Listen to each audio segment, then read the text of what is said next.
Saya ingin cerita pengalaman penulis lain yang sama mudanya. Yang bahkan ketika dia mulai lebih muda lagi, ketika dia mulai menulis usianya 11 tahun. Mungkin teman-teman pernah mendengar ini, ada yang kenal ini? Mhm. Ini namanya Malala Yousafzai dari Pakistan. Dia di usia 17 tahun mendapatkan hadiah Nobel perdamaian. Jadi dia yang mendapatkan Nobel paling muda dalam sejarah.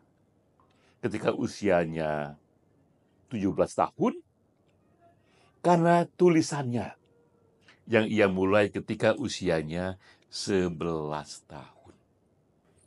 Saya mulai dulu ingin berkisah soal ini. Jadi dimulai dengan sidang di PBB. Itu satu kongres ya di tahun 2014. Ada satu sekjen PBB dalam kongres pendidikan.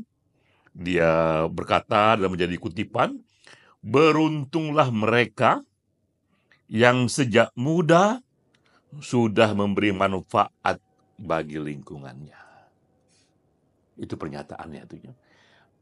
Karena itu artinya bahwa jika ada anak muda yang sejak muda sudah peduli pada lingkungannya, berbuat sesuatu, beruntunglah itu ya. Karena di samping dia memberi berkah kepada lingkungan, juga berkah kepada diri sendiri. Sejak awal ia sudah melatih diri untuk begitu peduli kepada lingkungan, membentuk pribadi yang peduli. Mereka yang hanya berjuang untuk kepentingan pribadi, itu terbatas saja yang bisa dicapai. Tapi yang juga kepentingan pribadi, tapi juga mulai untuk berderma, untuk juga melakukan sesuatu bagi lingkungan, akan berbeda itu tingkat pencapaiannya ya. Nah, saya cerita mengenai Malala Yousafzai ya. Tahun 2009 itu usianya 11 tahun. Dia tinggal di Pakistan di sebuah wilayah, ini wilayah Swat namanya, yang dikuasai oleh Taliban. Nah, Taliban ini menafsir agama Islam termasuk yang paling keras. Dan orang menganggapnya juga yang paling sempit karena ia tafsirnya melarang anak perempuan sekolah. Karena bagi mereka perempuan itu tugasnya di rumah merawat keluarga yang tak kalah terhormatnya, ruang publik itu untuk laki-laki. Itu prinsip Taliban. Nah, Malala waktu itu umur 11 tahun, dia protes terhadap aturan Taliban ini. Karena menurut dia, anak perempuan itu berhak juga untuk sekolah. Gak boleh hak kami sebagai perempuan dihalangi walau menggunakan alasan agama. Karena kami pun juga bisa mencari tafsir agama yang berbeda, yang membolehkan. Ya, kita di sini, kita Islam juga di Indonesia, toh semua sekolah ya. Jadi kita lihat agama pun bisa ditafsir secara berbeda-beda. Tapi waktu itu Malala agak takut dia menulis ya. Sehingga dia menulis pakai nama samaran. Di blog dia itu. Orang nggak tahu siapa dia. Namun karena tulisannya begitu keras, begitu kuat ya. Ada reporter BBC yang kemudian tertarik. Si Malala umur 11 tahun, aksi protes melalui tulisan itu ditulisnya di blog dia. Dalam bahasa Urdu ya. Karena itulah bahasa di sana ya. Tapi oleh reporter BBC diterjemahkan ke dalam bahasa Inggris dan dipublikasi, dunia heboh. Karena mereka melihat ini hebatnya reporter BBC itu kan, ada pengantar juga di sana. Ini ada anak kecil, anak perempuan yang berjuang dengan berani melawan larangan tentang perempuan yang tidak boleh sekolah ya. Tapi lama-lama ayahnya pun menyatakan dukungan kepada anaknya mengenai sikap perempuan itu. Justru karena tafsir agama, ayahnya merasa harus sekolah setinggi yang bisa. Kadang ayahnya ini muncul ke permukaannya, diketahui namanya Zainuddin Yousafzai. Diketahui bahwa yang menulis ini ternyata adalah orang yang namanya Malala yang masih muda sekali. Taliban pun marah dan ngasih peringatan, jangan lagi pernah menulis. Tapi Malala terus dengan keyakinannya bahwa jika tidak dia, siapa lagi yang memperjuangkan hak anak-anak untuk sekolah, hak anak-anak perempuan untuk sekolah. Dan dia menyatakan itu dalam tulisan. Nah, terjadilah itu peristiwa di tahun 2012. Malala usianya masih 15 tahun, tak tanggung-tanggung dia ditembak oleh Taliban, kena kepalanya. Hampir mati dia.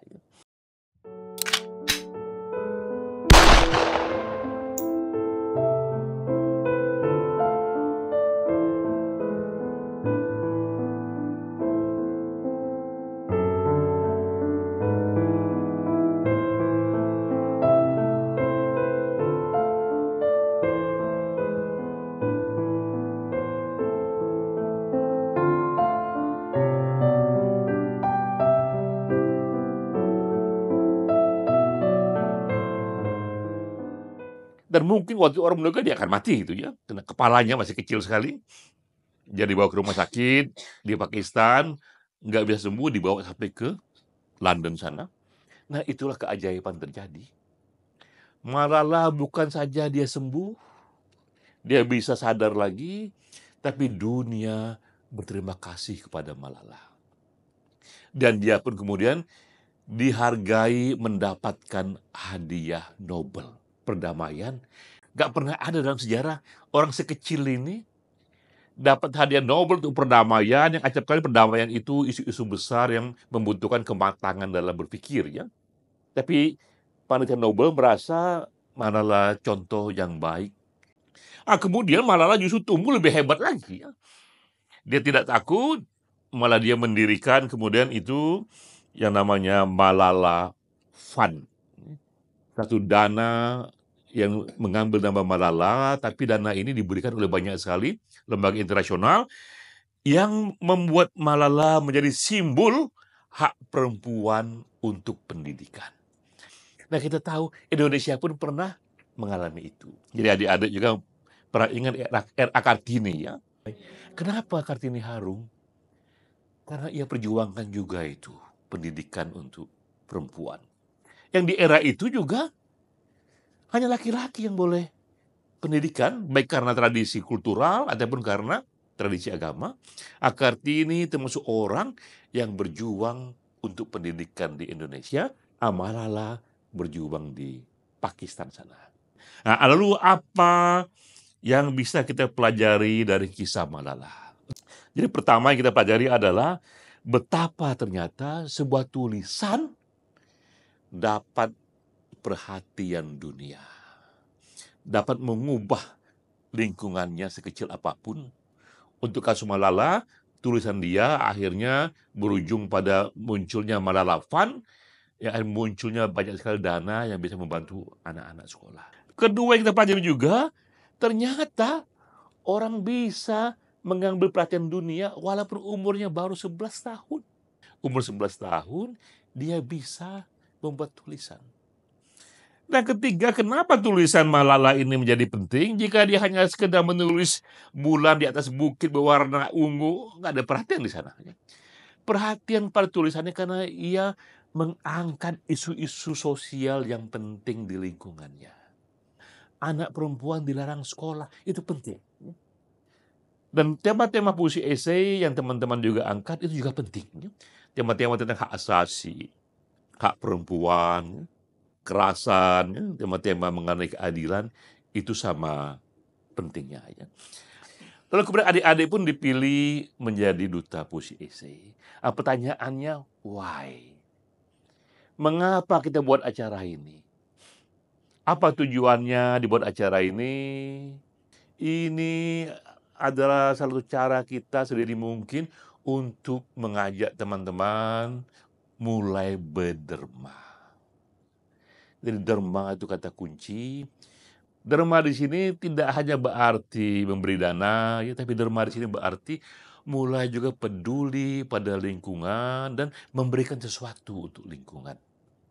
Dikerjakan sedini mungkin. Kenapa muncul spirit derma itu? Saya cerita pengalaman saya pribadi. Ya. Saya waktu itu dapat beasiswa sekolah ke Pittsburgh University di Amerika. Saya pun datang dari keluarga yang sederhana. Waktu saya kuliah itu juga ibu dan ayah saya nggak bisa biayai saya kuliah ya, sehingga saya pun harus kuliah dengan mencari uang dengan cara menulis. Ya. Menulis di koran itu akibatnya saya akhirnya skill menulis saya sudah teruji karena itu bagian dari survive. Ya. Saya nggak menulis nggak bisa saya untuk membayar uang sekolah saya. Semua kakak-kakak saya nggak ada yang kuliah, ya. Semua SMA selesai kerja karena orang tua nggak punya dana. Apalagi untuk ke Amerika, nggak mungkin saya bisa biayai, ya. Dan saya bisa ke sana karena dapat beasiswa. Nah, di sana saya belajar sangat detail sekali, sangat intens sekali, dan tempat yang saya suka adalah perpustakaan. Karena disitulah berjumpa buku-buku, yang banyak sekali buku-buku itu ya, yang pernah saya tahu ada buku itu, tapi tak saya temui di Indonesia, tapi ada di sana.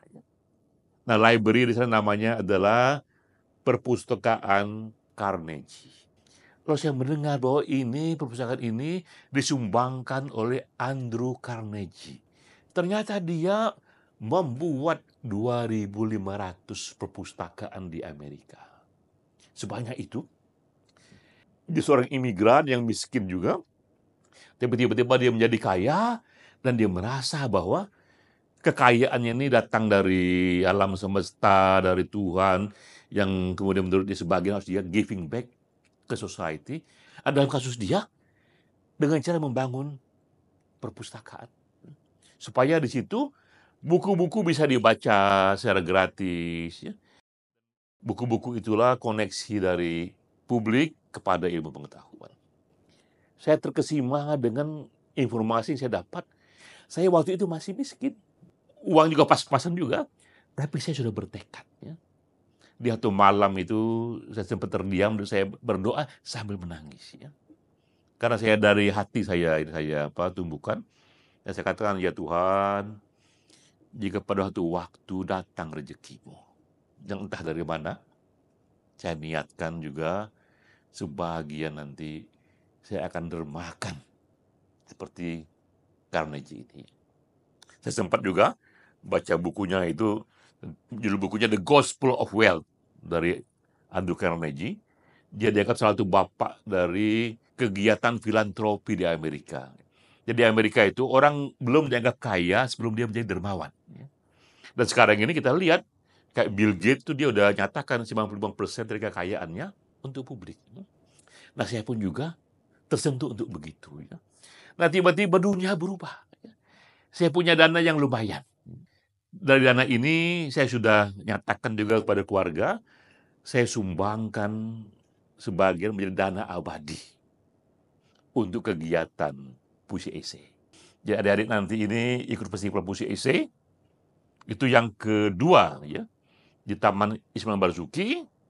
Saya danai itu dan saya katakan ini Puisi Esai ini akan bisa berlangsung sampai 50 tahun lebih. Ya. Karena saya sediakan dana untuk itu.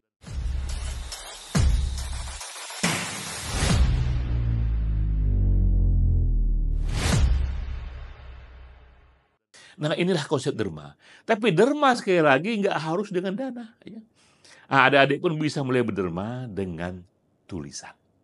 Ajak teman-teman lain untuk menulis, untuk mulai memberi kesaksian terhadap apa yang kita lihat sebagai isu-isu besar yang di sekeliling kita.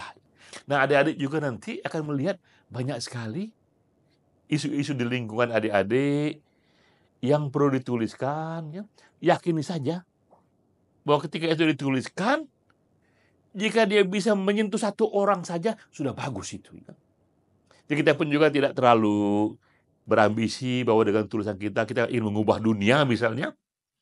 Tapi niatkan saja saya ingin menulis tentang isu yang kita anggap penting dengan cara menyentuh hati melalui puisi esai itu. Kenapa puisi esai? Karena puisi esai inilah cara kita membawa isu sosial, true story, yang kita puisikan agar menyentuh hati. Nah, jadi itulah why tadi itu ya. Jadi kenapa adik-adik kemudian diajak ke Jakarta, dan ini akan menjadi tradisi yang terus dikembangkan ya. Tahun depan ada lagi yang lain, ada lagi yang lain. Karena kita ingin terjadi kaderisasi kepada yang muda-muda untuk mulai kita ajak menulis ya. Nah, akhir kata dari saya ini, jadi saya mengajak teman-teman di sini yang sudah mulai menulis, teruslah menulis, ajak teman-teman lain juga untuk juga menulis ya, untuk memberikan kesaksian dan niatkan di dalam hati ya. Jadi niatkan dalam hati ketika menulis, ya Tuhan, ini dermaku untuk publik ya.